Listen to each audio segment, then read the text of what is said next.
সবাইকে রথযাত্রার শুভকামনা রইল। কেমন আছেন সবাই? আশা করছি খুব ভালো আছেন, আর আমিও ভালো আছি। আজ হলো রথযাত্রা। সকালবেলা স্নান টান করে ঠাকুর পূজা দিতে চলে এসেছি ঠাকুর ঘরে।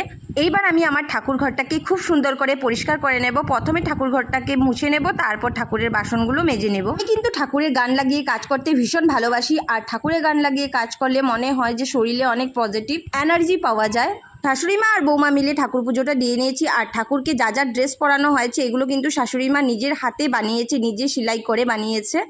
হাতে কেমন হয়েছে কমেন্ট করে নিশ্চয়ই জানাবেন। ঠাকুর দেওয়া হয়ে গেলে মনে হয় আমার অনেক বড় একটা কাজ হয়ে গেছে। তো এবার আমার ঠাকুর পুজো দেওয়া হয়ে গেছে। এবারই চলে এসেছি দুপুরবেলা।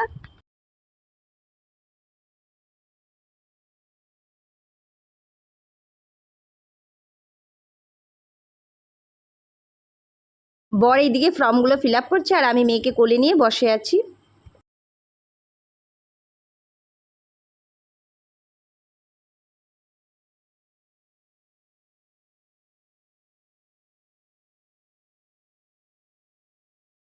পোস্ট অফিস থেকে আসার পথে নিয়ে এসেছিলাম অনেকগুলো ফল। যেহেতু কাল আমি বাড়িতে বিপদনাশিনী পূজা দেবো, সেই জন্য 13 রকম ফল চাই, সেই জন্য 13 রকম ফল নিয়ে এসেছিলাম। সেই জন্য ফলগুলোকে গুছিয়ে নিচ্ছি যে 13 রকম ফল আছে কিনা। তারপর চলে এসেছি। দুপুরে রান্না করে গেছিলাম, বাসনগুলো মাজা হয়নি আমার তখন সময়ের অভাবে, সেই জন্য এই বাসনগুলো মেজে নিচ্ছি। তারপর আইসক্রিম নিয়ে এসেছিল বর, সবার জন্য একটা একটা, তো সেটাই খাচ্ছি। এখনই আমার ভিডিওটি আজ সমাপ্ত করছি। পরে আরেকটি ভিডিওর সাথে দেখা হচ্ছে। বাবাই, সবাই ভালো।